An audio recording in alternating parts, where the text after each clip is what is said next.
Me desperté con un dolor brutal en la nuca, la boca seca y un sabor metálico en la lengua. Tardé unos segundos en enfocar la vista. Estaba amarrado de manos y pies con cuerda gruesa, tirado sobre un piso de cemento frío y sucio. El lugar olía a gasolina vieja, a tierra húmeda y a abandono. Una bodega. Las paredes de lámina oxidada dejaban pasar rayos de luz por las grietas. Intenté moverme y el dolor se expandió por toda mi cabeza. ¿Dónde estaba? ¿Cómo había llegado hasta ahí? Y entonces lo recordé todo. La llamada de Vanessa esa misma mañana, su voz suave, casi dulce. «Suegro, necesito hablar con usted. Es importante. Sobre la herencia de su papá. Mejor en privado sin que Rodrigo se entere todavía. ¿Puede venir al rancho de mis tíos? Está a las afueras, pasando el cerro. Le mando la ubicación». Yo confié. Dios mío, confié en ella como si fuera mi propia hija. Antes de seguir contándoles cómo llegué a ese infierno, quiero pedirles algo. Si están escuchando esto desde México, desde Estados Unidos, desde España o cualquier lugar del mundo, déjenme un comentario diciéndome desde dónde nos están viendo. Necesito saber que no estoy solo en esto, que mi historia puede servir para que otros no caigan en la misma trampa. Por favor, solo toma un segundo. Escribe tu ciudad, tu país. Vamos a formar una comunidad. Los leo a todos. Me llamo Fernando Ibarra Soto.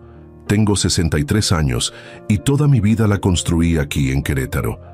Nací en una familia trabajadora, de esas que se levantan antes del amanecer y que saben lo que cuesta cada peso. Mi padre, don Ezequiel Ibarra, fue un hombre de campo que con los años logró convertirse en un empresario respetado. Empezó vendiendo herramientas agrícolas, luego abrió una ferretería, después dos más, y al final de su vida era dueño de varios locales comerciales en el centro de la ciudad y de un terreno grande cerca de San Juan del Río. Nunca alardeó, nunca presumió, pero trabajó hasta el último día de su vida, con una disciplina que yo admiraba profundamente. Yo seguí sus pasos. Estudié administración, me hice cargo del negocio familiar cuando él empezó a cansarse y logré mantenerlo a flote durante más de 30 años. Me casé con Alma, una maestra de primaria dulce y centrada, y tuvimos un solo hijo, Rodrigo. Alma falleció hace 7 años por un problema del corazón que nadie vio venir. Desde entonces, Rodrigo se convirtió en mi único motor, mi razón para seguir adelante. Es ingeniero civil, trabajador, noble, o al menos eso creía yo. Hace 3 años, Rodrigo conoció a Vanessa en una boda. Ella era sobrina de los novios, bonita, simpática, con ese tipo de sonrisa que desarma a cualquiera. Llegó a nuestras vidas como una ráfaga de aire fresco. Era atenta conmigo. Siempre preguntaba por mi salud. Me invitaba a comer a su casa. Me incluía en las reuniones familiares. Yo pensé que era genuino.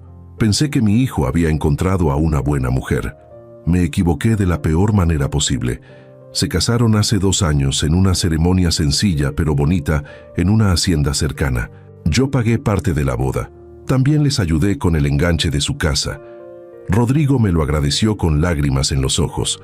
Vanessa me abrazó fuerte y me dijo: «Usted es el mejor suegro del mundo, don Fernando. Lo quiero como a mi propio papá».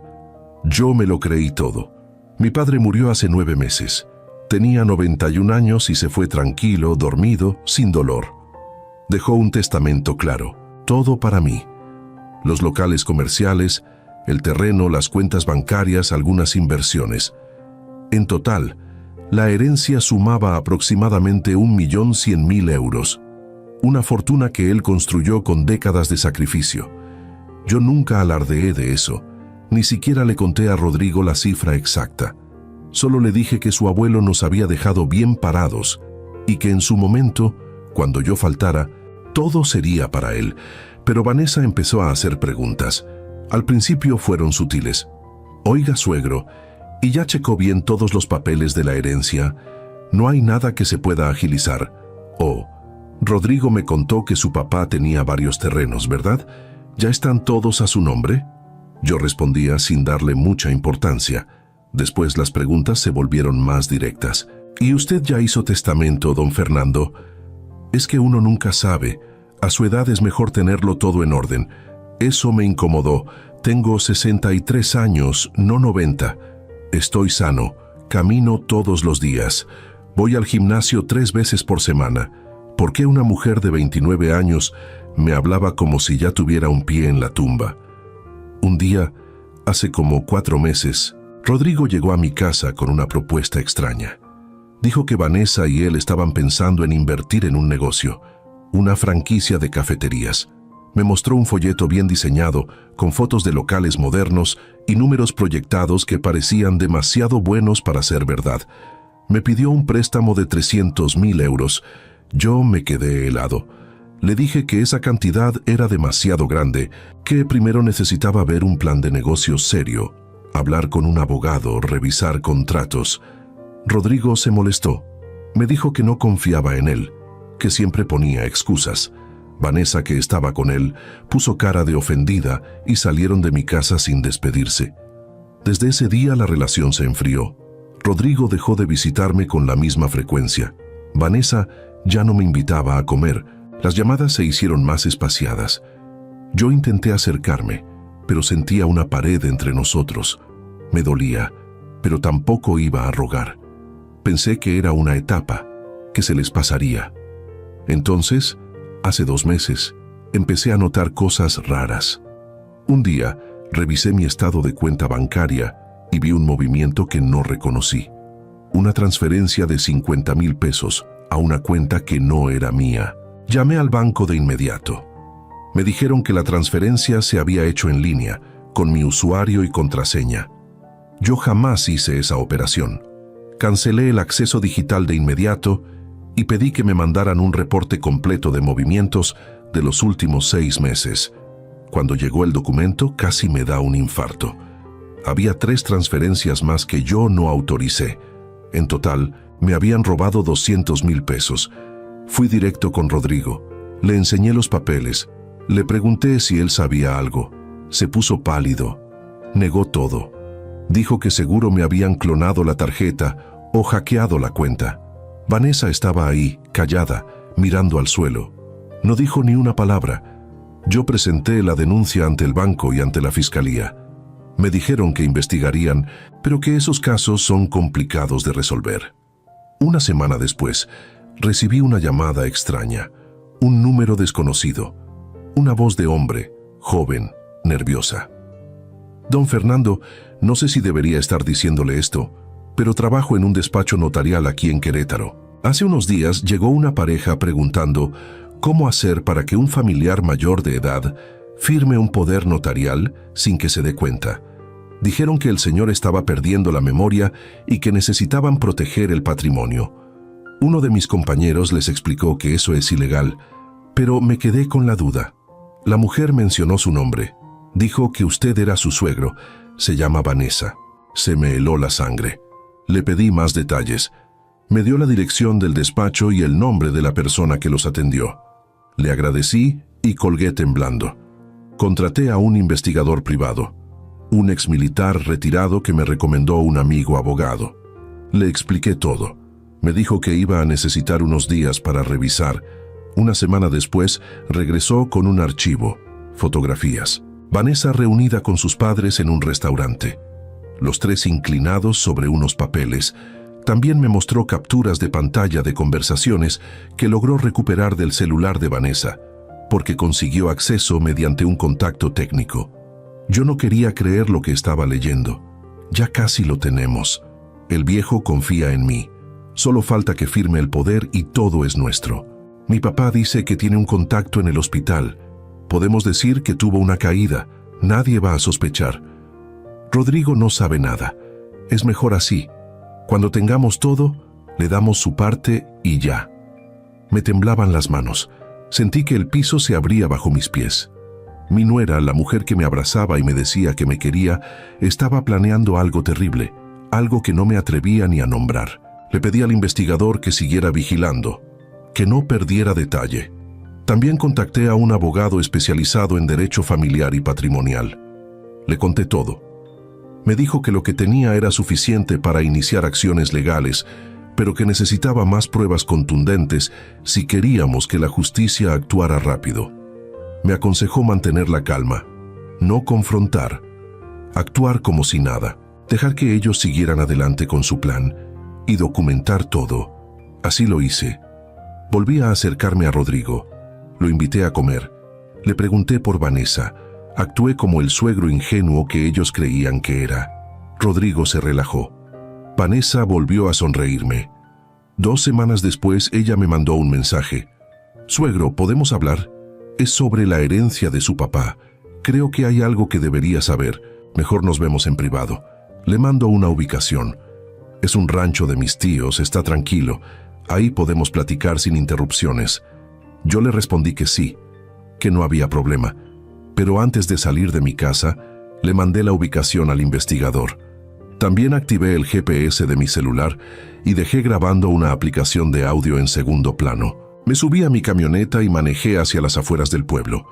El camino era de terracería, polvoriento, rodeado de mezquites y nopales. Tardé casi 40 minutos en llegar. Era un rancho viejo, con una casa de adobe a medio caer y una bodega grande de lámina. No se veía a nadie. Estacioné la camioneta y bajé.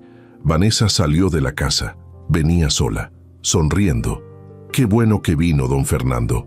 Pase, pase. Mis tíos salieron, pero ya regresan». Caminé hacia la entrada. Apenas crucé el umbral, sentí el golpe. Un dolor explosivo en la parte de atrás de la cabeza. Mis piernas cedieron. Caí de rodillas. Alcancé a ver una sombra detrás de mí, un hombre corpulento, y después la oscuridad. No sé cuánto tiempo pasó. Pudo haber sido 1 hora, tal vez 2. Cuando abrí los ojos, estaba en esa bodega, amarrado, adolorido, confundido. Intenté gritar, pero tenía la garganta cerrada. Escuché voces afuera, risas. Vanessa hablaba con alguien. «Ya está controlado. No va a salir de ahí. Mañana terminamos esto y nos vamos». Un hombre respondió. La voz era grave, mayor, probablemente su padre. «¿Y Rodrigo?» «Rodrigo está en la casa, también amarrado. No se va a enterar de nada hasta que sea tarde». Sentí una mezcla de terror y rabia. Mi propio hijo también era víctima. Vanessa lo había usado. Y ahora estábamos los dos atrapados, cada uno en un lugar distinto, esperando a que ella decidiera qué hacer con nosotros. Pero yo no iba a quedarme ahí esperando el final. Empecé a mover las manos. La cuerda estaba apretada, pero no imposible. Busqué algo en el suelo. Un clavo, un pedazo de metal, lo que fuera. Tanteé con los dedos hasta que sentí algo filoso. Un tornillo oxidado. Lo agarré con fuerza y empecé a frotar la cuerda contra el filo. Me llevó eternidades. Me lastimé las muñecas. Sentí la sangre tibia correr por mis manos. Pero seguí. Seguí hasta que la cuerda empezó a ceder. Primero un hilo, después otro. Y finalmente se rompió. Liberé mis manos. Desaté mis pies, me puse de pie despacio, mareado, adolorido, pero libre. Miré alrededor. La bodega tenía una ventana pequeña, rota, en la parte de arriba. Arrastré unas cajas de madera, las apilé y me subí. Me costó trabajo. Tengo 63 años y no soy el mismo hombre ágil de hace 20. Pero la adrenalina me dio fuerzas. Logré pasar por la ventana. Caí del otro lado entre los matorrales. Me quedé un momento ahí, respirando, recuperando el aliento. Era de noche. La luna estaba alta. Podía ver la casa a unos 100 metros de distancia. Las luces estaban encendidas. Me arrastré entre los arbustos, despacio, en silencio. Llegué hasta una de las ventanas laterales y me asomé con cuidado. Lo que vi me destrozó el alma. En la sala había maletas, 3 grandes, listas para un viaje. Vanessa estaba de pie con una copa en la mano, brindando con 2 personas mayores, un hombre de unos 60, robusto, de bigote grueso, una mujer más delgada, de cabello corto, sus padres. Los 3 reían, celebraban. En la mesa había papeles. Los reconocí de inmediato. Eran documentos notariales, poderes, escrituras, mi firma falsificada. Vanessa levantó la copa. Por la herencia del viejo. Y porque nadie va a sospechar nada, todo quedó perfecto. Su madre sonrió. Siempre supe que eras lista, mija. Ahora sí, a disfrutar lo que nos merecemos. Su padre soltó una carcajada y le dio un trago largo a su cerveza. Sentí que me hervía la sangre, pero me obligué a mantener la calma. Necesitaba ver más. Necesitaba encontrar a Rodrigo. Me moví hacia la parte trasera de la casa. Había otra ventana. Me asomé. Era un cuarto pequeño, oscuro, con una cama vieja y una silla. Y ahí estaba él, Rodrigo, mi hijo, amarrado de manos y pies. Tenía un trapo en la boca, los ojos abiertos, llenos de miedo. Estaba consciente. Me vio. Nuestros ojos se encontraron. Él intentó gritar, pero el trapo amortiguó el sonido. Yo le hice una seña con la mano. Tranquilo, calma, voy a sacarte de aquí. Pero antes de hacer cualquier cosa, saqué mi celular. Milagrosamente, seguía en mi bolsillo. Tenía señal, aunque débil. Abrí la aplicación de grabación. Seguía activa. Había capturado todo. Las voces, las risas, la conversación. Tomé fotografías de la ventana, de las maletas, de los documentos sobre la mesa, de Rodrigo amarrado en el cuarto. Evidencia. Prueba contundente. Y entonces escuché el sonido más hermoso de mi vida. Sirenas. A lo lejos, pero acercándose rápido. El investigador había cumplido.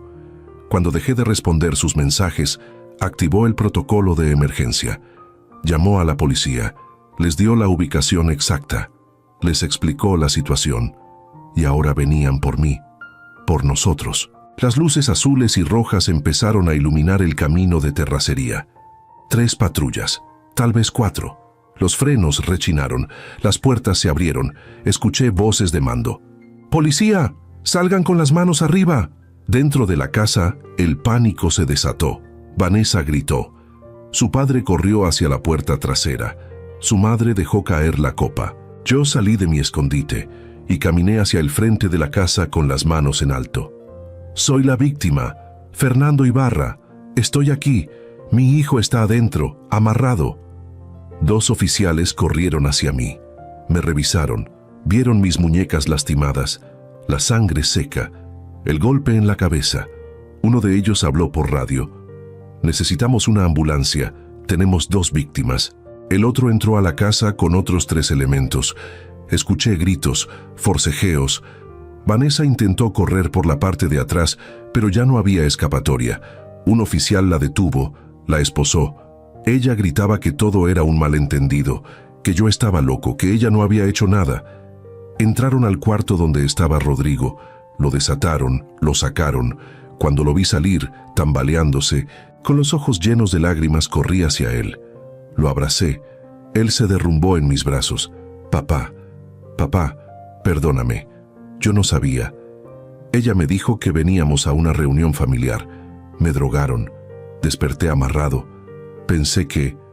No pudo terminar la frase. Solo lloró. Y yo también. La ambulancia llegó 20 minutos después. Nos revisaron a ambos. Yo tenía una contusión en la cabeza, deshidratación y las muñecas en carne viva. Rodrigo estaba en shock, pero físicamente estable. Nos llevaron al hospital de Querétaro. Durante el camino, un comandante de la policía ministerial me pidió que le contara todo. Le di mi celular.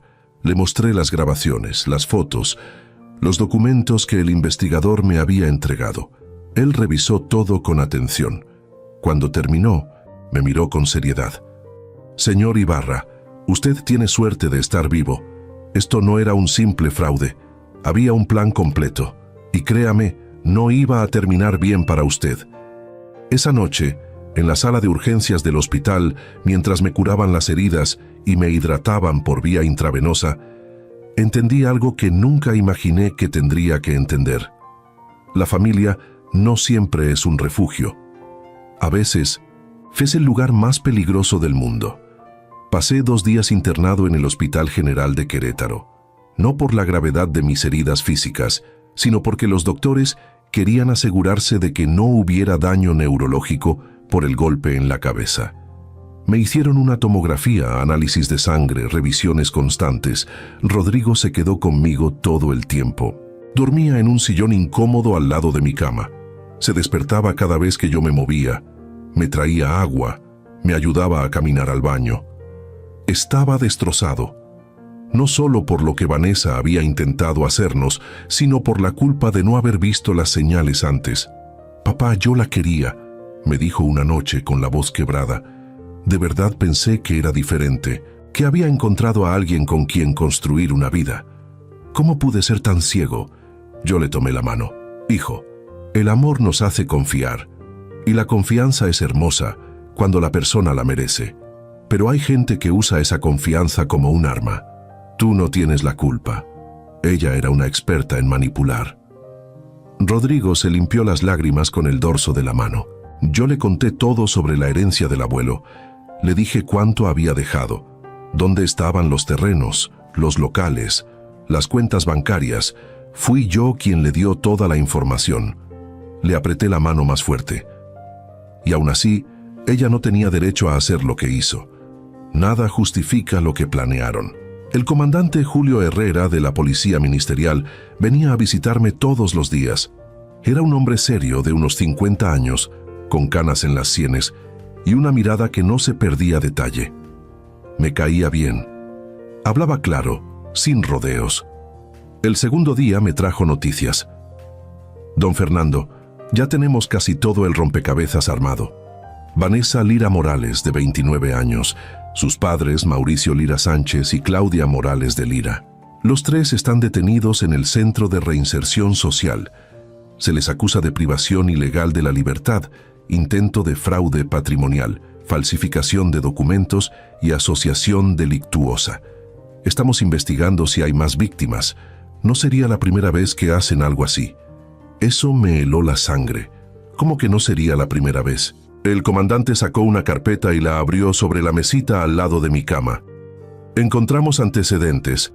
Hace 6 años, en Guanajuato, Mauricio Lira fue investigado por estafa a un adulto mayor, un señor de 72 años que conoció en un club social.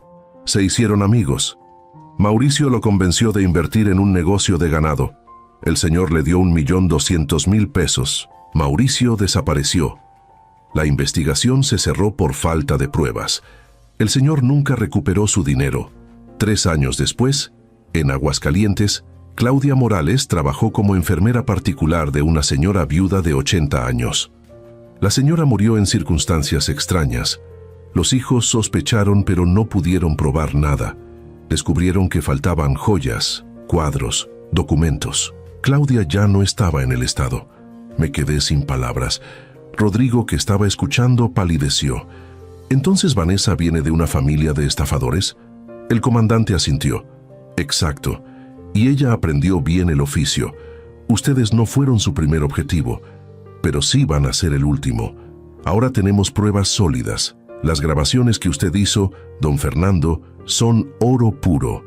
Los audios, las fotos, los documentos falsificados, más el testimonio del notario que denunció el intento de fraude y el del investigador privado que contrató. Todo se está juntando. Esta vez no se van a escapar. Esa misma tarde llegó mi abogado, el licenciado Ernesto Campos, un hombre de 65 años con 40 años de experiencia en litigios patrimoniales y penales. Fue compañero de universidad de mi padre y lo conocía desde que yo era niño. Revisó toda la documentación que el comandante me había entregado. Después de 1 hora, cerró la carpeta y me miró con seriedad. «Fernando, esto es gravísimo, pero también es un caso muy sólido. Vamos a proceder con una demanda penal completa. Privación ilegal de la libertad les puede dar de 10 a 20 años. El fraude patrimonial, otros 5 a 10. Falsificación de documentos, 3 a 9. Si el juez decide acumular las penas, estamos hablando de que pueden pasar décadas en prisión. Además, vamos a iniciar una demanda civil por daño moral. Tú tienes derecho a una compensación económica por todo lo que te hicieron pasar». Rodrigo intervino con voz temblorosa. «Licenciado, ¿y yo? ¿Puedo hacer algo? Vanessa también me engañó. Me drogó. Me secuestró». El licenciado Campos lo miró con empatía. «Por supuesto, Rodrigo. Tú también eres víctima. Vas a testificar. y vamos a solicitar la anulación del matrimonio por dolo, es decir, por engaño. Vanessa se casó contigo con la intención de acceder al patrimonio familiar. Eso es causa suficiente para que el juez declare nulo el matrimonio, como si nunca hubiera existido. Y por supuesto, ella no tiene derecho a nada de lo que ustedes adquirieron juntos durante el matrimonio. Cero. Se va a quedar sin nada. Salí del hospital el tercer día. Rodrigo me llevó a mi casa. Todo estaba igual que como lo había dejado, pero yo me sentía diferente, como si hubiera envejecido 10 años en una semana. Me costaba dormir. Cada ruido me sobresaltaba. Soñaba con la bodega, con el golpe en la cabeza, con las risas de Vanessa y sus padres brindando por mi herencia. El doctor me recetó pastillas para la ansiedad. Yo las tomaba, pero no me quitaban el miedo. Rodrigo se mudó conmigo temporalmente. No quería dejarme solo, y yo, aunque nunca lo admití en voz alta, agradecía su compañía. Una semana después del incidente, el licenciado Campos me llamó. «Fernando, necesito que vengas al despacho. Hay algo que debes ver». Fui con Rodrigo. En la oficina del licenciado, el comandante Herrera también estaba presente. Sobre la mesa había una computadora portátil abierta. El comandante giró la pantalla hacia mí. «Don Fernando, logramos acceder al celular de Vanessa. Lo que encontramos ahí es perturbador. Quiero que lo vea, pero prepárese». Le dio clic a un archivo de video. Era una grabación de una videollamada. Vanessa hablaba con sus padres. La fecha en la esquina de la pantalla era de 3 meses atrás. Ya convencí a Rodrigo de que le pida dinero al viejo para el negocio. Si no suelta la lana voluntariamente, vamos al plan B. La voz de Mauricio, su padre, sonaba tranquila, casi profesional. El plan B es más riesgoso, pero más efectivo. Si firmamos los papeles con su huella digital mientras está inconsciente, podemos transferir todo a nuestras cuentas en menos de 24 horas. Después decimos que tuvo un accidente, una caída. Los viejos se caen todo el tiempo, nadie va a sospechar. Vanessa sonrió. ¿Y Rodrigo? ¿Qué hacemos con él? Claudia, la madre, respondió con frialdad. Rodrigo es un tonto. Lo mantienes entretenido, le das sus migajas y cuando tengamos todo lo dejamos.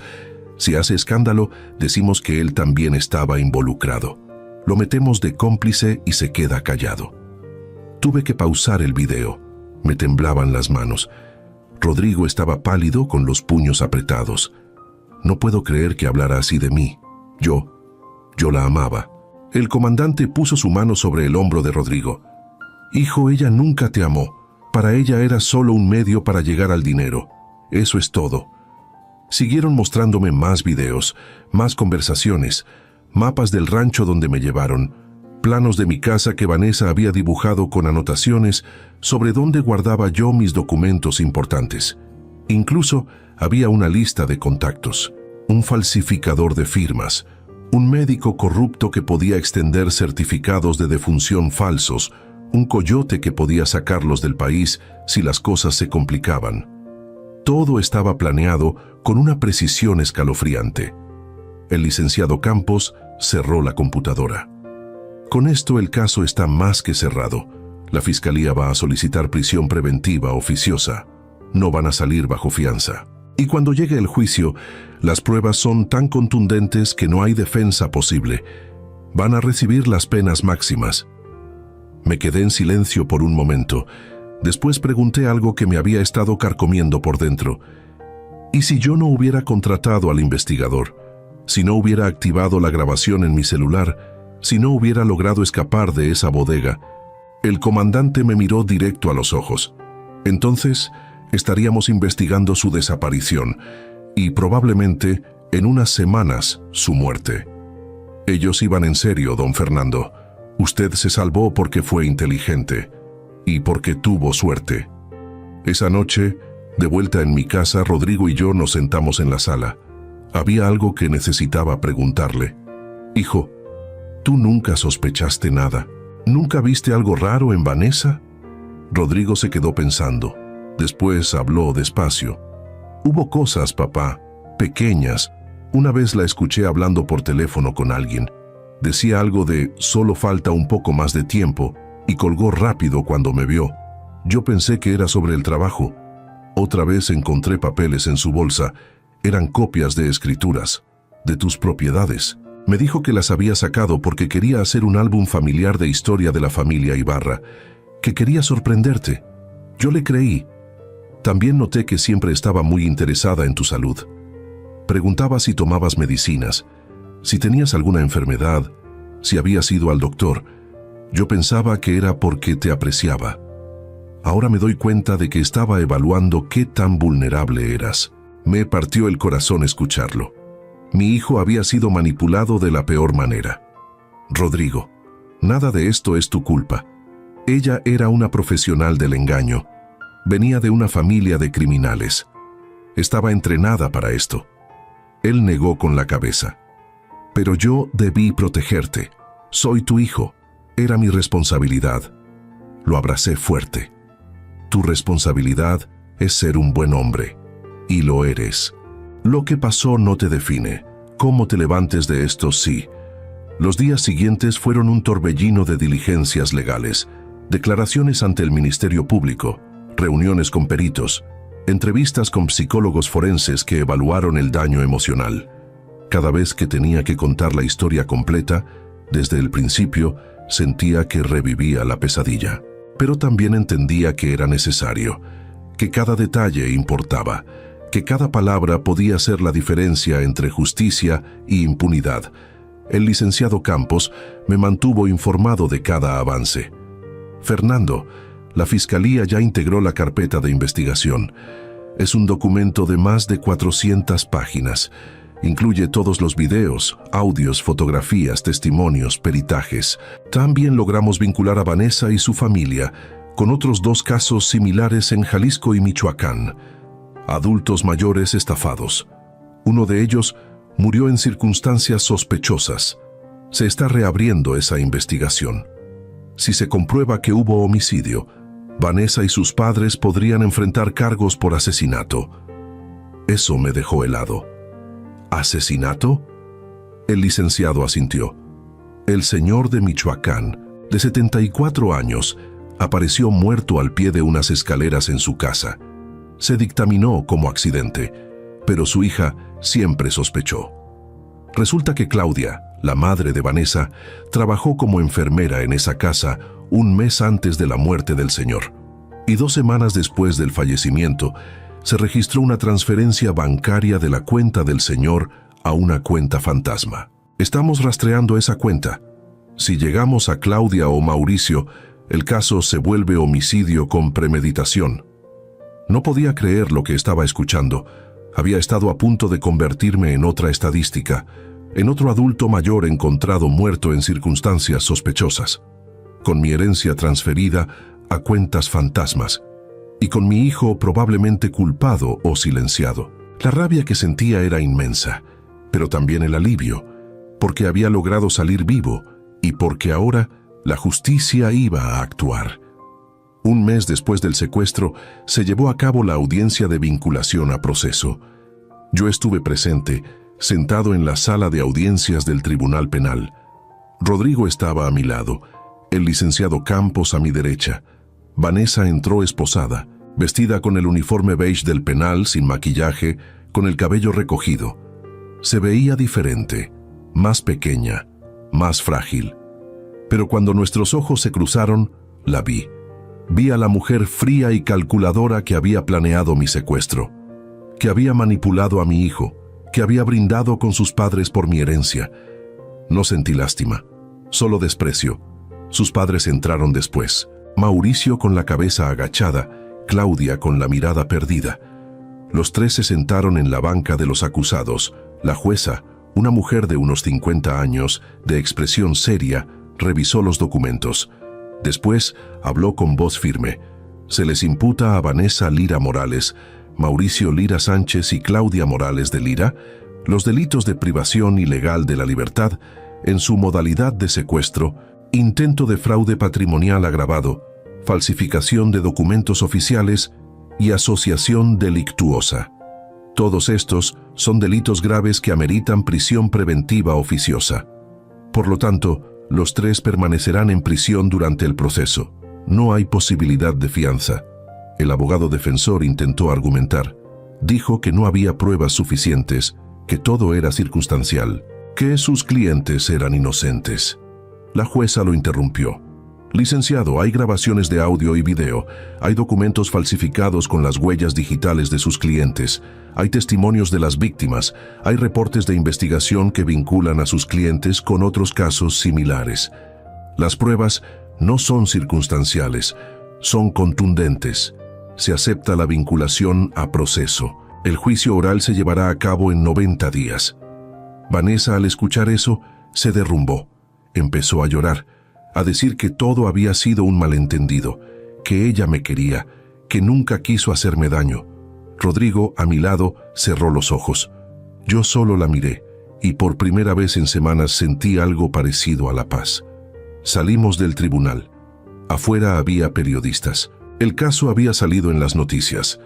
Familia de estafadores desmantelada en Querétaro, decían los titulares. Adulto mayor escapa de secuestro planeado por su nuera. Me hicieron preguntas. Yo respondí con calma.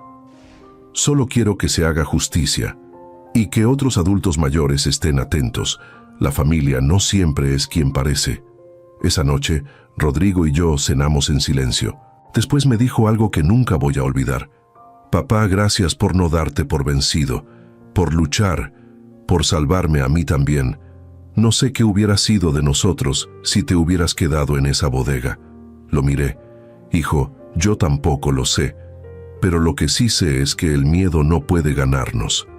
La maldad existe, pero también la justicia, y nosotros vamos a verla cumplirse.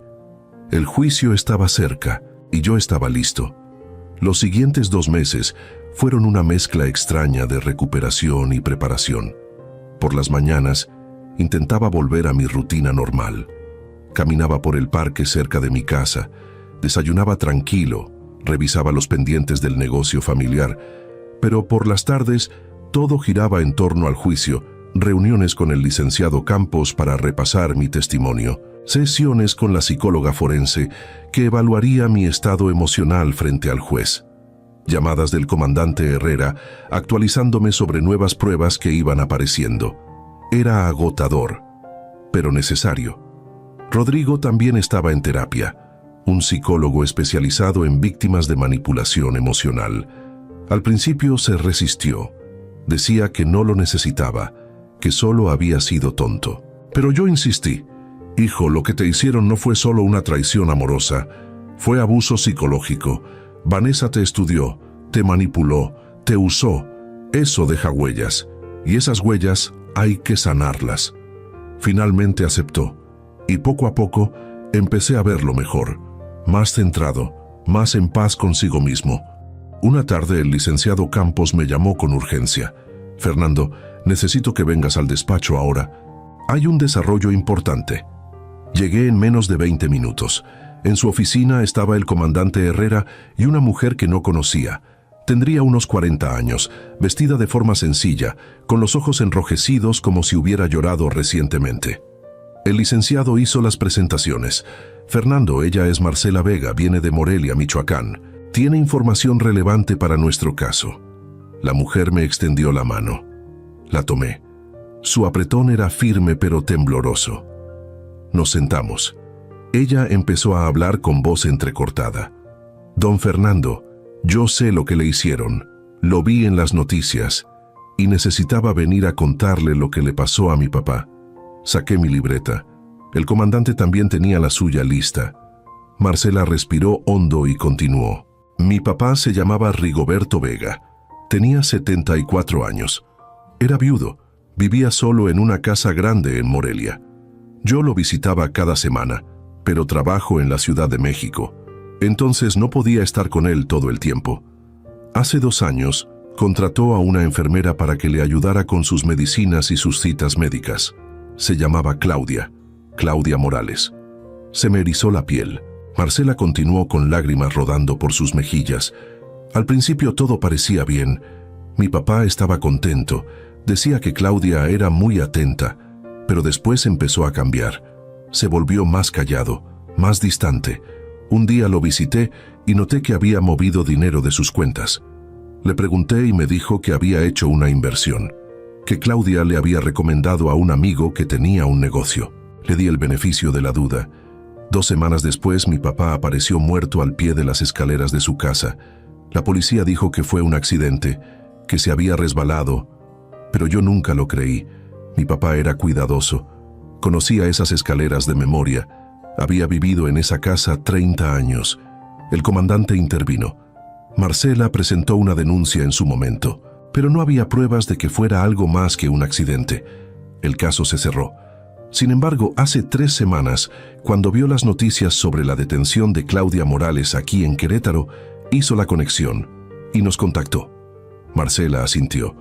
Revisé los registros bancarios de mi papá. Después de su muerte, se hizo una transferencia de 250,000 pesos de su cuenta a una cuenta que yo no conocía. Esa cuenta estaba a nombre de una empresa fantasma. Investigué por mi cuenta.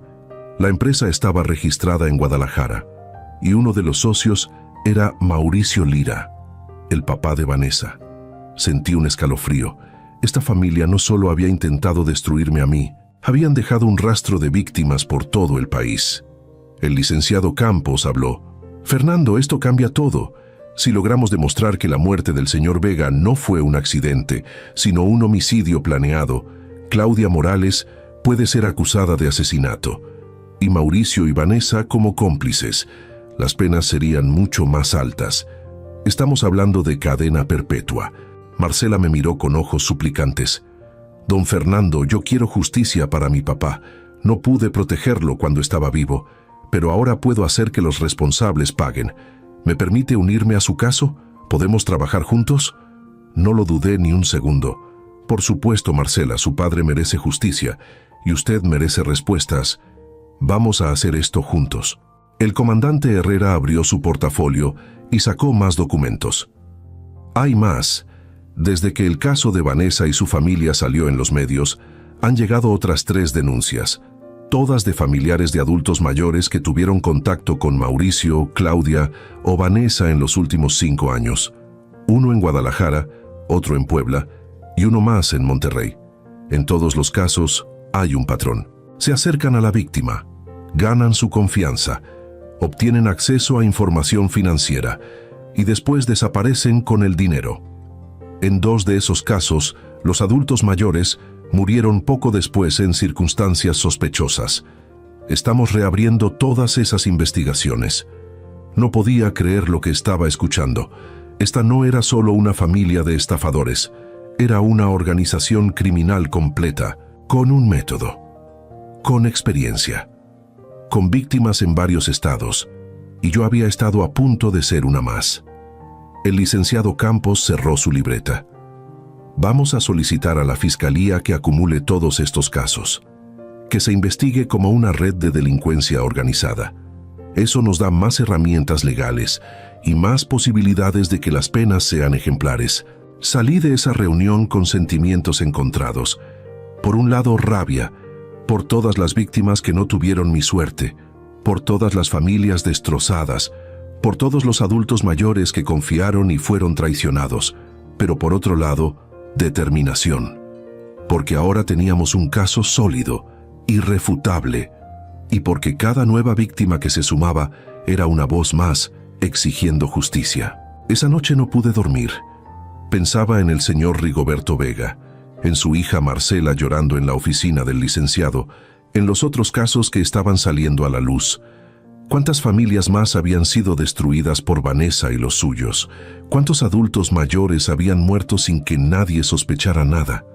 Me levanté de la cama, fui a la cocina, me serví un vaso de agua. Rodrigo estaba ahí, también despierto, mirando por la ventana. «No puedes dormir tampoco», le dije. Él negó con la cabeza. «Sigo pensando en todo, papá. En cómo pude ser tan ciego, en cuánto daño causó ella, y en que si tú no hubieras sido tan inteligente, ahora mismo estaría planeando tu funeral, y probablemente creyendo que fue un accidente». Nos quedamos en silencio un rato. Después Rodrigo habló de nuevo. «¿Sabes qué es lo que más me duele? Que yo le hablé de ti con tanto amor. Le conté historias de cuando era niño, de cómo me enseñaste a andar en bici, de cómo trabajabas día y noche para darme una buena educación, de cómo el abuelo Ezequiel construyó todo desde cero. Y ella escuchaba con esa sonrisa dulce. Tomaba notas mentales y usaba cada detalle que yo le daba para planear cómo robarte, cómo eliminarte. Me usó como manual de instrucciones para destruir a mi propia familia. Le puse la mano en el hombro. Rodrigo, la maldad existe y a veces viene disfrazada de amor. Pero eso no significa que el amor verdadero no exista. Solo significa que hay que ser más cuidadosos, más atentos y nunca bajar la guardia cuando se trata de proteger a los que amamos. Él asintió, limpiándose las lágrimas. Te prometo, papá, que nunca más voy a ser tan ingenuo, que voy a cuidarte, que voy a estar atento y que si alguien intenta acercarse a nuestra familia con malas intenciones, lo voy a detectar a kilómetros de distancia. Las semanas previas al juicio fueron intensas. El licenciado Campos me preparó exhaustivamente. Me hizo repasar mi testimonio una y otra vez. Me advirtió sobre las tácticas que usaría la defensa para intentar desacreditarme. Fernando, van a intentar pintarte como un hombre confundido. Van a decir que malinterpretaste las intenciones de Vanessa, que todo fue un malentendido, que tú exageraste. Van a atacar tu edad, tu memoria, tu estado emocional. Tienes que mantenerte firme, responder con calma, ser claro y contundente. Las pruebas están de nuestro lado, pero tu testimonio es fundamental. También prepararon a Rodrigo. Él iba a testificar sobre la manipulación que sufrió, sobre cómo Vanessa lo drogó y lo secuestró junto conmigo, sobre cómo descubrió, después de todo, que su esposa nunca lo había amado. Era doloroso verlo prepararse para revivir eso frente a un tribunal lleno de gente. Pero él estaba decidido. Quiero que ella escuche de mi boca lo que me hizo. Quiero que sepa que no me quebró, que seguimos de pie, papá y yo. El día antes del juicio, el comandante Herrera vino a mi casa. Traía más noticias. Don Fernando, tengo algo que mostrarle, pero le advierto que no es fácil de ver. Puso una laptop sobre la mesa del comedor. Abrió un archivo de video. Era una grabación de seguridad de una farmacia en Morelia. La fecha era de 2 años atrás, 2 días antes de la muerte del señor Rigoberto Vega. En el video se veía a Claudia Morales comprando un medicamento. El comandante pausó la imagen. Esto es diazepam en dosis alta, un sedante fuerte. Claudia lo compró con una receta médica falsa. Tenemos el registro de la farmacia y tenemos el testimonio del farmacéutico que la atendió. Él la reconoció cuando vio su foto en las noticias. Continuó el video. Claudia salía de la farmacia, guardaba el medicamento en su bolsa y se subía a un auto. El comandante amplió la imagen. En el asiento del conductor estaba Mauricio y en el asiento trasero Vanessa. Los 3 estaban juntos, 2 días antes de que el señor Vega apareciera muerto. El comandante cerró la laptop. Don Fernando, esto es la prueba que necesitábamos. Claudia sedó al señor Vega con diazepam. Probablemente lo dejó inconsciente o desorientado, y después lo empujó por las escaleras. O simplemente esperó a que se cayera. La autopsia original no detectó el sedante porque no lo buscaron, pero hemos solicitado la exhumación del cuerpo. Si encontramos rastros de diazepam en los restos, tenemos un caso de homicidio con premeditación. Me quedé sin palabras. Esto ya no era solo fraude, era asesinato. Asesinato planeado, ejecutado y encubierto. Y Vanessa había estado ahí. Había sido parte de todo. El comandante continuó. Mañana, durante el juicio, vamos a presentar esta evidencia. El caso ya no es solo contra Vanessa por su intento de secuestrarlo a usted. Es contra toda la familia por múltiples delitos, incluyendo homicidio. La fiscalía va a solicitar las penas máximas, y con lo que tenemos es muy probable que las obtengan. Esa noche apenas dormí, no por miedo sino por anticipación, por saber que al día siguiente, finalmente, la verdad iba a salir completa, que las víctimas iban a tener voz, y que los responsables iban a enfrentar las consecuencias de sus actos. Me levanté temprano, me vestí con mi mejor traje. el mismo que usé en el funeral de mi padre. Me pareció apropiado, porque de alguna forma este juicio también era por él, por la herencia que construyó con tanto esfuerzo, por el legado que intentaron robarme, por la familia que él soñó proteger. Rodrigo también se vistió formal. Nos vimos en el espejo del pasillo antes de salir. 2 hombres, padre e hijo, unidos por el dolor pero también por la esperanza de justicia. ¿Listo?, le pregunté. Él asintió. Listo, papá, vamos a terminar esto. Llegamos al tribunal a las 8 de la mañana. Había mucha gente, periodistas, cámaras, familiares de otras víctimas que habían venido a apoyar. Marcela Vega estaba ahí, con su esposo y sus 2 hijos. Me abrazó con fuerza. Gracias, don Fernando. Gracias por no rendirse. Hoy vamos a hacer justicia por mi papá y por todos los demás. El licenciado Campos nos recibió en la entrada. Todo está listo. Las pruebas están presentadas. Los testigos están preparados. Los peritos van a declarar. Hoy va a ser un día largo, pero va a valer la pena. Entramos a la sala de juicios. Era grande, con techos altos y paredes de madera oscura.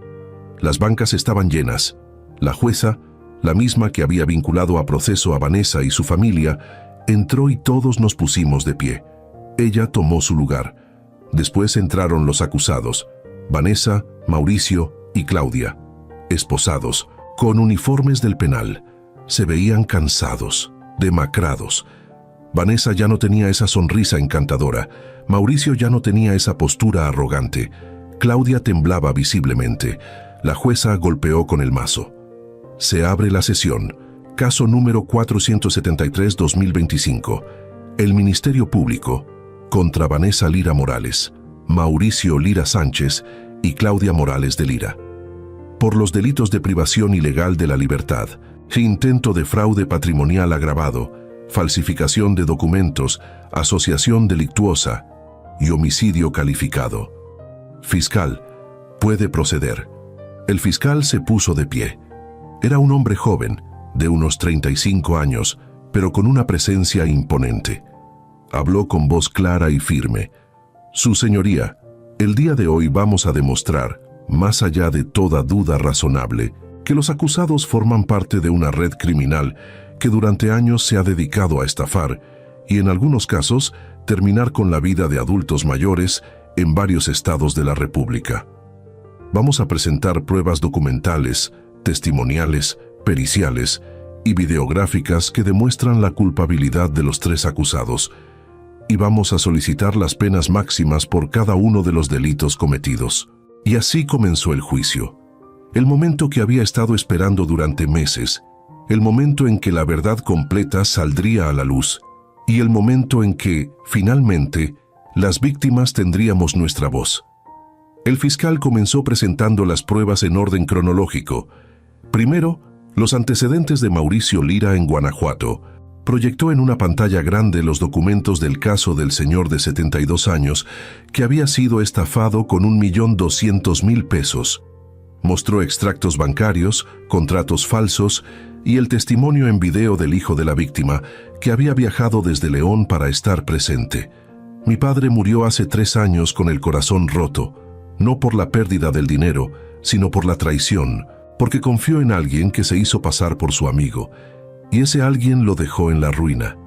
Después presentó el caso de Aguascalientes, Claudia Morales trabajando como enfermera de la señora viuda de 80 años, las fotos de las joyas desaparecidas, los cuadros que nunca aparecieron, el testimonio de los hijos de la señora, que narraron cómo encontraron a su madre confundida, débil, y cómo Claudia había desaparecido de un día para otro llevándose documentos importantes.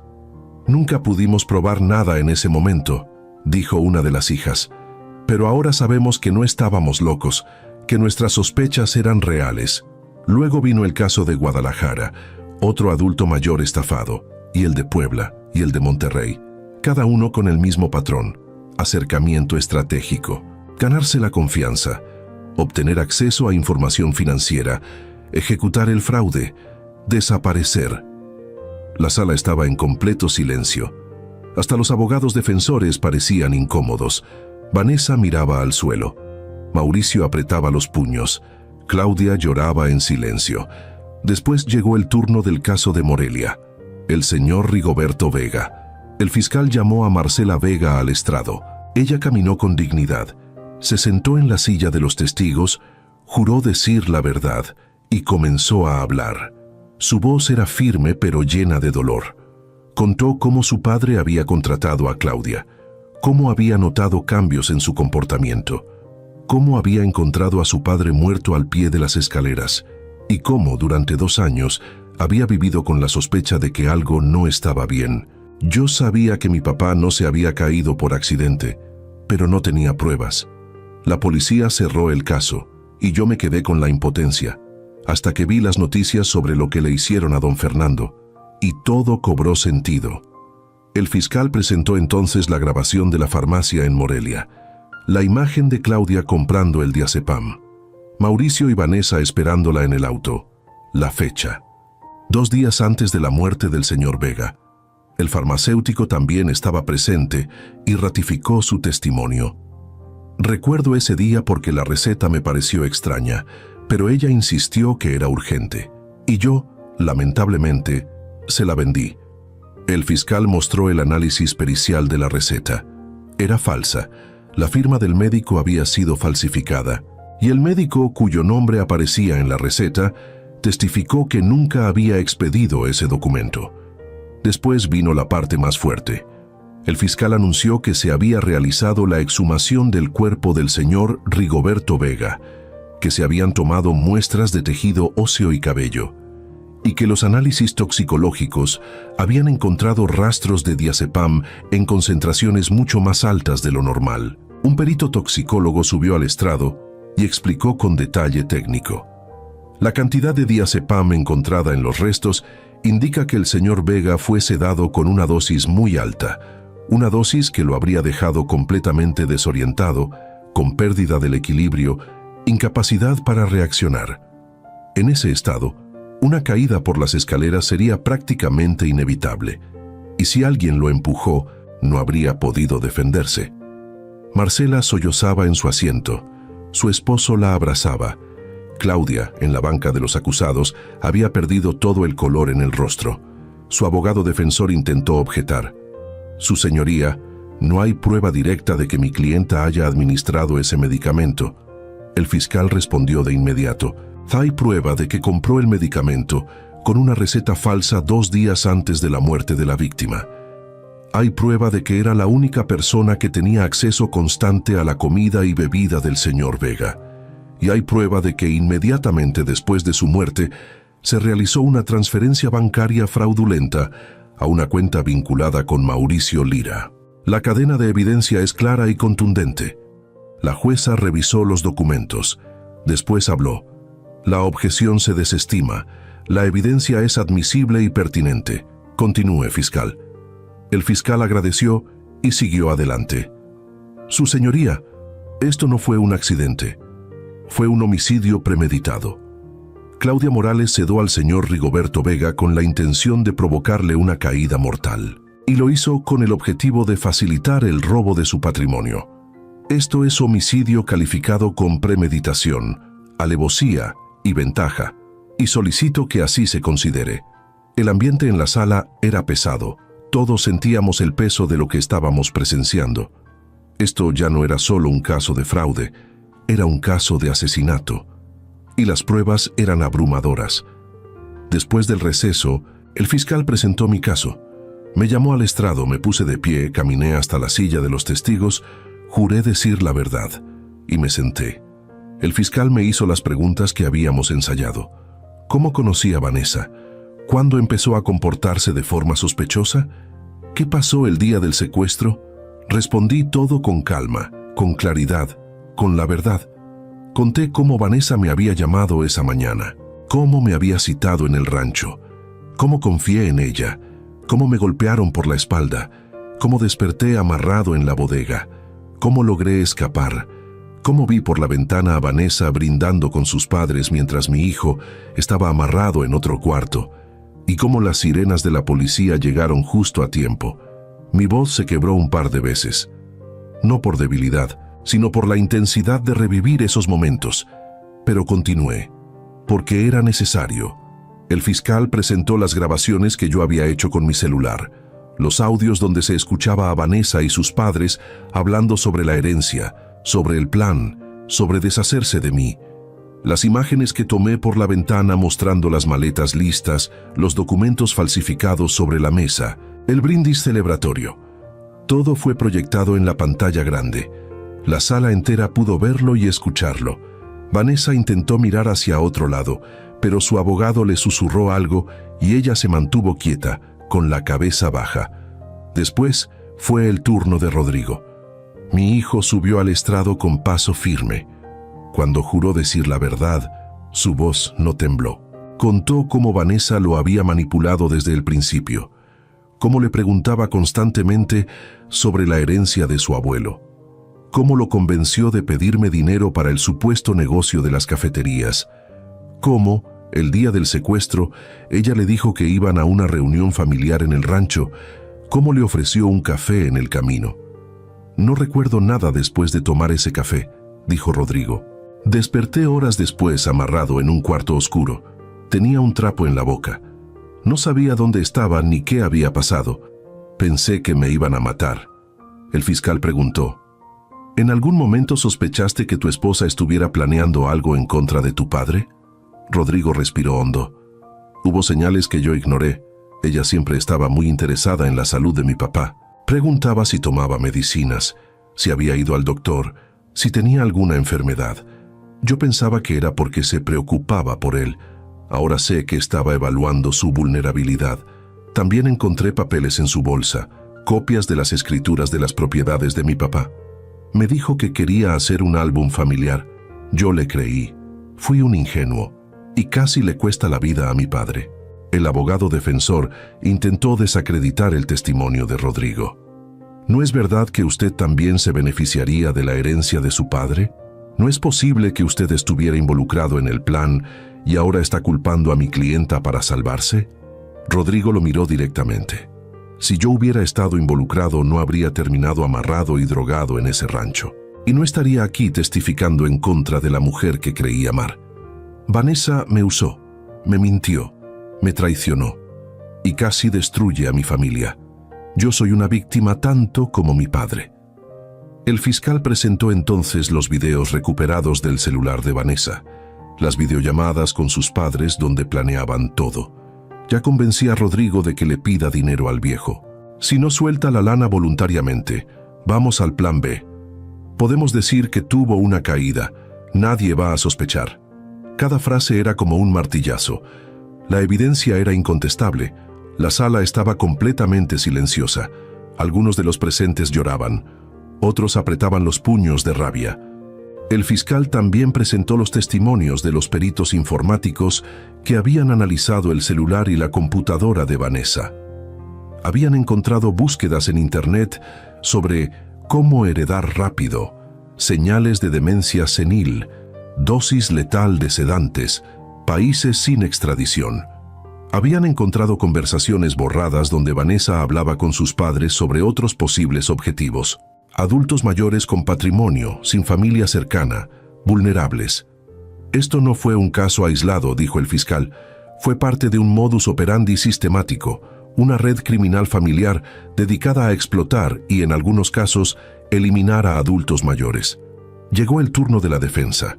Los abogados de Vanessa, Mauricio y Claudia intentaron argumentar que todo había sido un malentendido, que las conversaciones estaban sacadas de contexto, que las grabaciones podían haber sido manipuladas, que mis acusaciones eran exageradas porque estaba confundido por mi edad, que Rodrigo estaba resentido por su divorcio inminente y por eso mentía.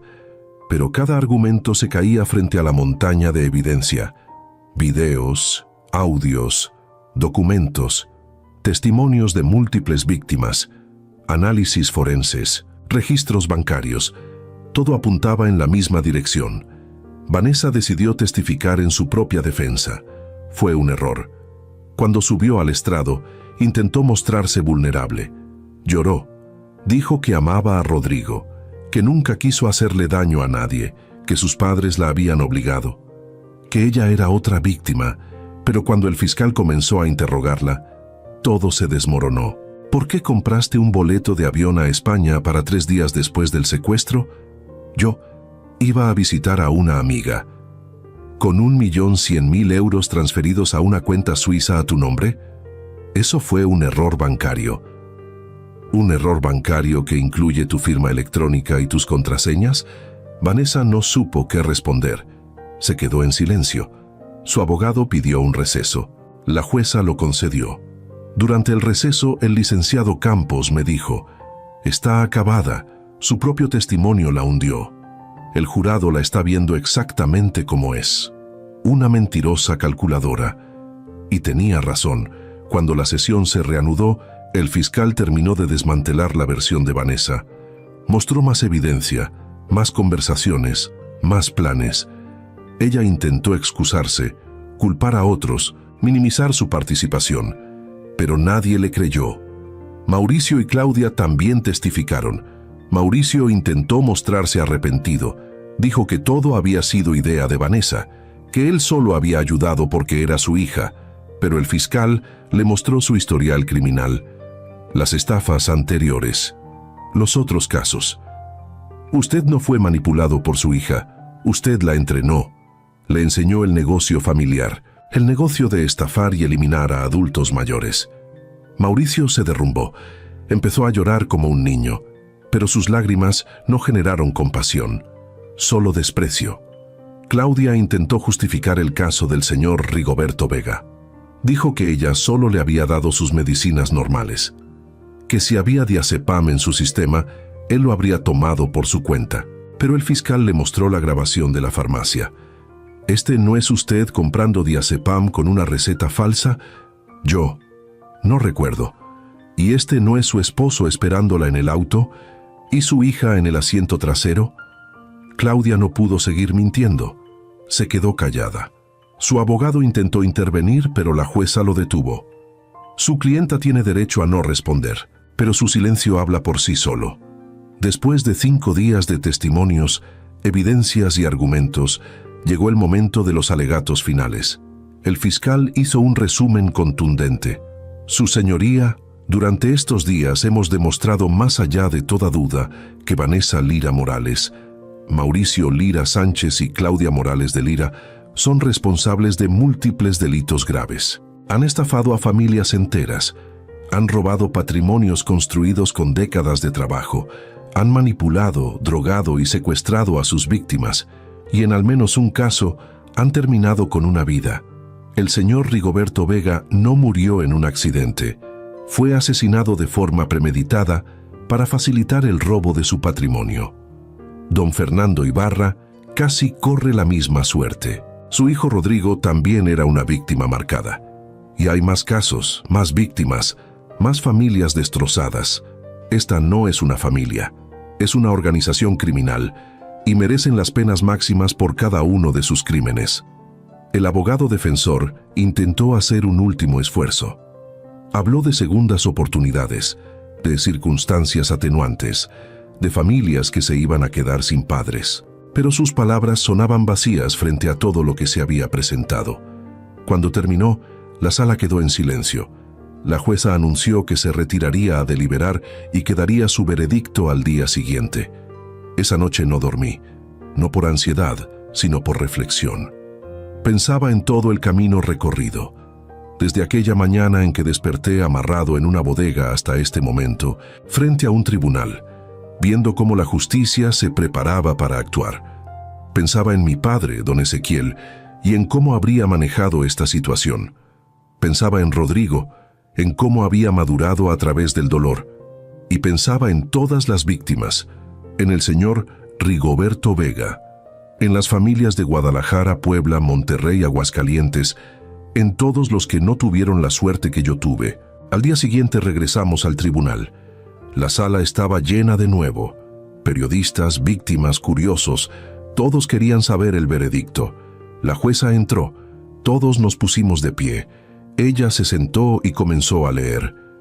Después de revisar exhaustivamente todas las pruebas presentadas durante este juicio, después de escuchar a los testigos, a los peritos, a las víctimas y a los acusados, he llegado a las siguientes conclusiones.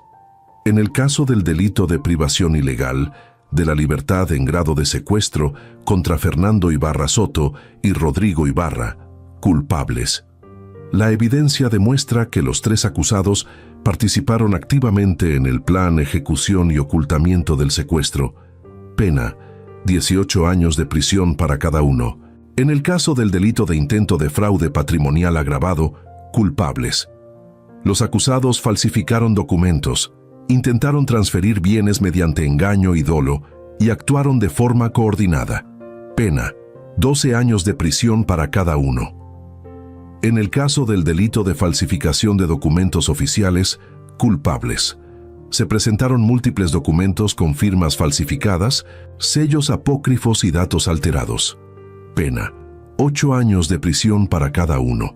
En el caso del delito de asociación delictuosa, culpables. Los acusados operaron como una organización criminal durante varios años, en múltiples estados, con víctimas identificadas en al menos 6 entidades federativas. Pena: 15 años de prisión para cada uno. La sala contenía la respiración. Faltaba el más grave. La jueza continuó. En el caso del delito de homicidio calificado contra Rigoberto Vega Sánchez, para Claudia Morales de Lira, culpable como autora material. Para Mauricio Lira Sánchez y Vanessa Lira Morales, culpables como coautores y cómplices. La evidencia forense, testimonial y documental demuestra que el señor Vega fue sedado con diazepam en dosis letales, que Claudia Morales tenía acceso exclusivo a su alimentación, que compró el medicamento con receta falsa y que su muerte facilitó el robo de su patrimonio. Esto constituye homicidio calificado con premeditación, alevosía y ventaja. Pena: para Claudia Morales, 50 años de prisión. Para Mauricio Lira y Vanessa Lira, 40 años de prisión como cómplices. El golpe del mazo resonó en la sala. Las penas se acumulan de acuerdo con el Código Penal vigente. Claudia Morales de Lira queda sentenciada a un total de 103 años de prisión. Mauricio Lira Sánchez queda sentenciado a un total de 93 años de prisión. Vanessa Lira Morales queda sentenciada a un total de 93 años de prisión. No hay posibilidad de reducción de pena ni de libertad condicional. Los tres pasarán el resto de sus vidas en prisión. La sala explotó. Algunos aplaudían, otros lloraban. Marcela Vega se abrazó con sus hijos. Yo sentí que me quitaban un peso de 1000 toneladas de los hombros. Rodrigo me abrazó con fuerza. «Lo logramos, papá, lo logramos». Vanessa gritó: «Esto es injusto, yo no maté a nadie, fue mi madre». Pero nadie le prestó atención.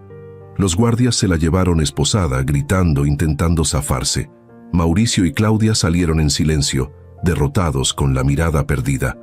El licenciado Campos nos felicitó. «Fernando, Rodrigo, esto es una victoria histórica. No solo para ustedes, sino para todas las víctimas. Este caso va a sentar un precedente. Va a servir para proteger a otros adultos mayores, para que las autoridades tomen en serio estos delitos, para que las familias estén alerta». El comandante Herrera también se acercó.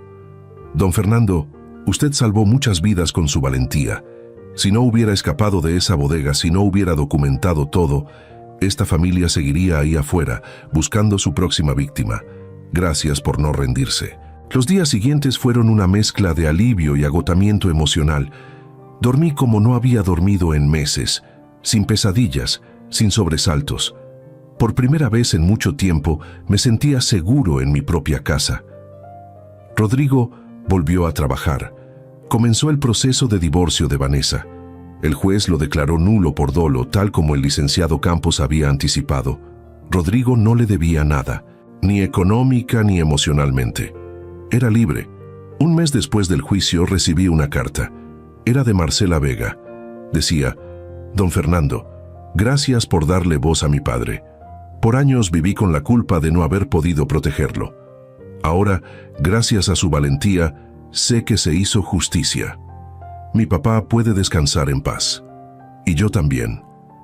Espero que usted encuentre la paz que merece. Con cariño y gratitud eterna, Marcela». Lloré al leer esa carta. No de tristeza, sino de alivio, porque entendí que todo lo que había pasado, todo el dolor, todo el miedo, había servido para algo. Había servido para proteger a otros, para evitar que más familias pasaran por lo mismo, para detener a una organización criminal que llevaba años operando en la sombra. Hoy, 6 meses después del juicio, mi vida ha vuelto a una especie de normalidad. Sigo manejando el negocio familiar. Rodrigo está mejor, más fuerte, más consciente. Ha empezado a salir con alguien nuevo, una mujer profesional, independiente, que no le pregunta por mi herencia ni por mis propiedades. Y eso me da esperanza. Sigo yendo al psicólogo. Las heridas emocionales no se curan de un día para otro, pero estoy sanando. A veces pienso en Vanessa, en cómo una mujer tan joven pudo tener un corazón tan oscuro, en cómo aprendió a manipular, a mentir, a destruir vidas sin remordimiento, y me pregunto si en algún momento, en esos 93 años que va a pasar en prisión, sentirá algo parecido al arrepentimiento. Probablemente no. Gente así rara vez cambia, pero al menos ya no puede hacer daño. También pienso en mi padre, en don Ezequiel Ibarra, en cómo trabajó toda su vida para dejarme un legado, y en cómo estuve a punto de perderlo todo por confiar en la persona equivocada. Pero no lo perdí, lo protegí, y ahora ese legado va a pasar a Rodrigo, y él lo va a cuidar, porque aprendió la lección más dura, que la familia no siempre es quien dice serlo, que la sangre no garantiza lealtad, y que hay que proteger lo que amamos con inteligencia, con vigilancia y con valentía. Hace unos días di una entrevista para un programa de noticias nacional. Querían que contara mi historia. Al principio dudé. No me gusta la atención pública, pero después pensé en todas las personas que podrían estar en riesgo, en todos los adultos mayores que podrían estar siendo manipulados en este mismo momento. Y acepté. Durante la entrevista, el conductor me preguntó: «Don Fernando, ¿qué consejo le daría a otros adultos mayores que puedan estar en una situación similar?». Respiré hondo y respondí: «Primero confíen en sus instintos. Si algo no se siente bien, probablemente no lo está. Si alguien está demasiado interesado en su dinero, sus propiedades o su salud, pongan atención. Segundo, no tengan miedo de pedir ayuda. Yo contraté a un investigador privado, documenté todo, involucré a las autoridades, no intenté manejar todo solo. Tercero, protejan su información, sus contraseñas, sus cuentas bancarias, sus documentos legales. No compartan eso con nadie, ni siquiera con familia, a menos que sea absolutamente necesario. Y cuarto, recuerden que ustedes tienen valor, que su vida importa, que merecen respeto, dignidad y amor verdadero. No permitan que nadie los haga sentir menos». El conductor asintió. ¿Y qué les diría a los familiares que podrían estar planeando algo similar? Me quedé pensando un momento. Después dije que no vale la pena, que el dinero robado nunca trae felicidad, que las consecuencias son devastadoras. Vanessa tenía 29 años, ahora va a pasar el resto de su vida en prisión. Tenía toda una vida por delante, pero la cambió por avaricia, por un dinero que ni siquiera era suyo, y ahora no tiene nada, ni libertad, ni futuro, ni redención. Así que a esas personas les digo, no lo hagan. Trabajen por su propio dinero, construyan su propia vida y dejen en paz a sus mayores, porque la justicia tarde o temprano llega, y cuando llega, no perdona. La entrevista se volvió viral. Recibí cientos de mensajes, algunos de agradecimiento, otros de personas contándome sus propias historias, adultos mayores que habían sido estafados, familias que sospechaban de algo pero no sabían cómo actuar. Incluso recibí mensajes de abogados y organizaciones que trabajan en la protección de adultos mayores, pidiéndome que diera pláticas, que compartiera mi experiencia. Y lo he hecho. Porque si mi historia puede salvar una vida, entonces todo valió la pena. Rodrigo también ha encontrado un propósito nuevo. Comenzó a trabajar con una fundación que apoya a víctimas de fraude y abuso financiero. Asesora a familias, comparte su testimonio, advierte sobre las señales de manipulación y ayuda a otros hijos e hijas que, como él, fueron usados como peones en planes criminales. Papá, me dijo hace unos días, yo pensé que lo peor que me podía pasar era perder a Vanessa, pero ahora entiendo que lo mejor que me pasó fue perderla, porque me salvó la vida y me dio la oportunidad de hacer algo bueno con todo este dolor. Tiene razón, el dolor puede destruirnos o puede transformarnos. Nosotros elegimos transformarnos. Elegimos usar nuestra experiencia para proteger a otros, para educar, para advertir y para luchar por la justicia. Hoy, mientras escribo estas palabras en mi estudio, miro por la ventana. Veo el jardín que mi padre plantó hace 30 años, los árboles que crecieron con los años, la fuente que instalamos juntos cuando yo tenía 25, y siento paz, siento gratitud por estar vivo, por haber tenido la fuerza de luchar, por tener un hijo que me ama de verdad, y por saber que, aunque estuve al borde del abismo, logré salir. No todos tienen esa suerte. El señor Rigoberto Vega no la tuvo, y seguramente hay otros que tampoco. Pero cada caso que se resuelve, cada criminal que va a prisión, cada familia que se salva, es una victoria, una pequeña luz en medio de la oscuridad. Si estás escuchando esto y eres un adulto mayor, quiero que sepas algo. Tu vida tiene valor. Tus años de experiencia, de trabajo, de sacrificio merecen respeto. No permitas que nadie te haga sentir vulnerable o indefenso. Eres más fuerte de lo que crees. Y si algo no está bien, si alguien te está presionando, manipulando o asustando, habla. Busca ayuda. Llama a un abogado. Contacta a la policía. Habla con un amigo de confianza. No estás solo. Y si eres un familiar de un adulto mayor, te pido que seas su protector, no su explotador. Que valores el tiempo que tienen juntos, que los escuches, que los respetes y que nunca, nunca los veas como un medio para obtener dinero. Porque cuando ellos ya no estén, lo único que te va a quedar son los recuerdos. Y créeme, los recuerdos de haberlos traicionado te van a perseguir por el resto de tu vida. A Vanessa, Mauricio y Claudia les quedan décadas en prisión. Décadas para pensar en lo que hicieron, en las vidas que destruyeron, en las familias que destrozaron. No siento lástima por ellos, siento lástima por las víctimas que no pudieron defenderse, por el señor Vega que murió solo al pie de unas escaleras, por todos los que confiaron y fueron traicionados. Yo tuve suerte, tuve inteligencia, tuve recursos, tuve apoyo y tuve valentía, pero sobre todo, tuve una segunda oportunidad, y no la voy a desperdiciar. Voy a vivir cada día con gratitud, voy a proteger a mi familia, voy a disfrutar de mi negocio, de mis paseos, de mis conversaciones con Rodrigo, y voy a seguir compartiendo mi historia, porque si algo aprendí de todo esto, es que el silencio protege a los criminales, y la verdad, por dolorosa que sea, siempre debe salir a la luz.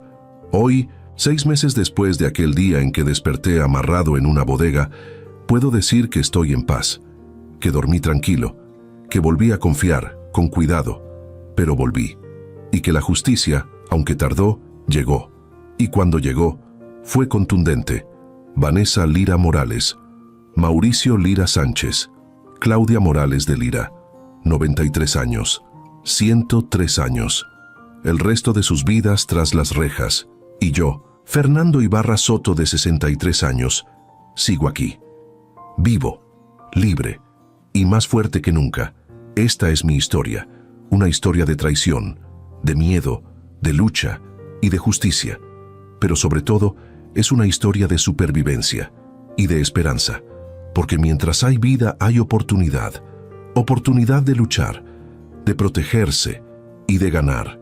Gracias por escuchar, gracias por estar aquí, y si mi historia te ayudó de alguna forma, entonces todo valió la pena. Cuídate, cuida a los tuyos, y nunca, nunca bajes la guardia cuando se trata de proteger lo que amas, porque al final del día, lo único que realmente importa es la vida y la dignidad con la que la vivimos.